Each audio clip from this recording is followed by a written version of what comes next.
Pengertian etika bisnis.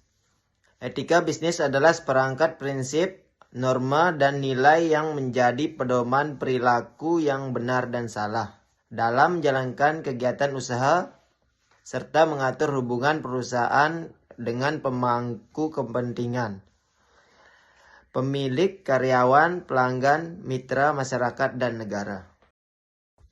Pentingnya etika dalam bisnis.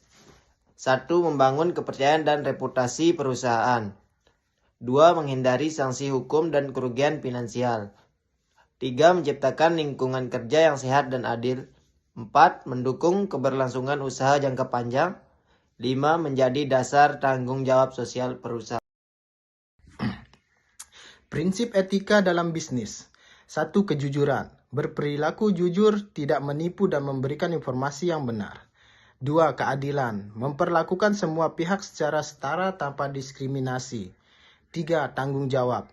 Mempertanggungjawabkan setiap keputusan dan tindakan.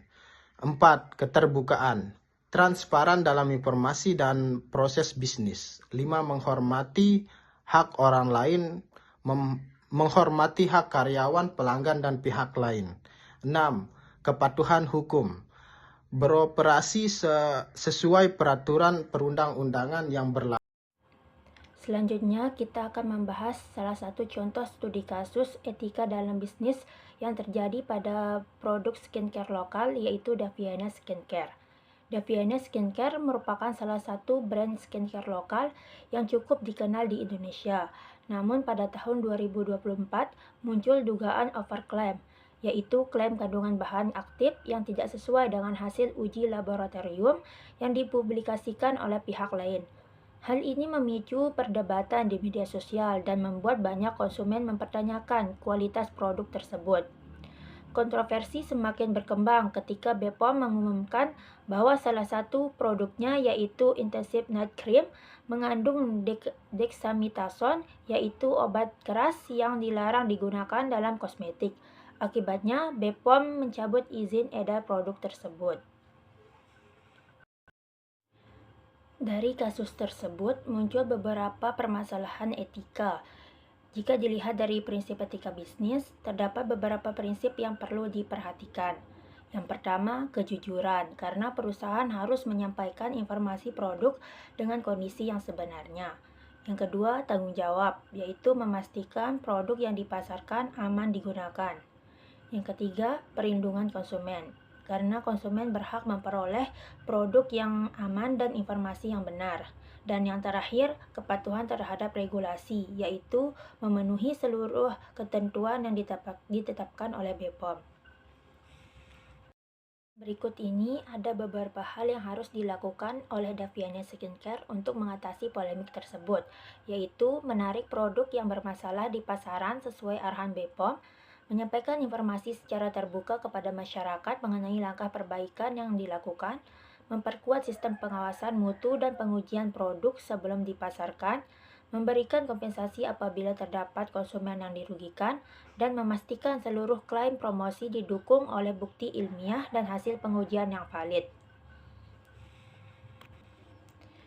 Dan untungnya, pihak Daviana Skincare memberikan respon yang positif, yaitu perusahaan menyampaikan permintaan maaf atas polemik yang terjadi, menghormati keputusan BPOM, serta menyatakan akan melakukan evaluasi dan meningkatkan pengawasan terhadap kualitas produknya. Berikut ini Kasus Cilok Nganga. Latar belakang kasus. Cilok Nganga merupakan salah satu usaha kuliner yang berkembang pesat di Gunung Sari, Lombok Barat. Namun usahanya menjadi sorotan karena diduga belum melengkapi seluruh perizinan dan kewajiban perpajakan meskipun telah beroperasi dalam skala besar. Hal ini memunculkan pertanyaan yang mengenai kepatuhan usaha terhadap aturan yang berlaku. Analisis etika bisnis. Berdasarkan prinsip etika bisnis, terdapat beberapa aspek etika yang dilanggar. 1. Kepatuhan terhadap hukum. Setiap pelaku usaha wajib memiliki izin usaha dan memenuhi kewajiban perpajakan sesuai ketentuan. 2. Tanggung jawab sosial. Bisnis tidak hanya mencari keuntungan, tetapi juga harus berkontribusi melalui pembayaran pajak dan kepatuhan terhadap aturan. 3. Transparansi. Perusahaan perlu terbuka mengenai legalitas usahanya agar tidak menimbulkan keraguan di masyarakat. Penyelesaian yang seharusnya dilakukan oleh pihak Cilok Nganga, yaitu pelaku usaha perlu melengkapi izin usaha, memenuhi kewajiban perpajakan, dan bekerja sama dengan pemerintah untuk menyelesaikan seluruh administrasi. Adapun respon dari pihak Cilok Nganga, pihak Cilok Nganga menyatakan bersedia mengikuti arahan pemerintah, melengkapi perizinan, dan memenuhi kewajiban yang berlaku agar usahanya dapat beroperasi secara legal. Adapun kesimpulan dari materi ini yaitu etika bisnis bukan sekedar aturan tertulis, melainkan fondasi utama keberhasilan usaha jangka panjang. Pelanggaran etika akan membawa kerugian yang lebih besar dibandingkan keuntungan sesaat. Bagi akuntan, menjaga integritas dan etika profesi adalah tanggung jawab yang tidak bisa ditawar, karena menjadi garda terdepan kepercayaan publik. Penerapan etika yang baik akan membawa manfaat bagi perusahaan, karyawan, pemangku kepentingan, dan perekonomian secara luas.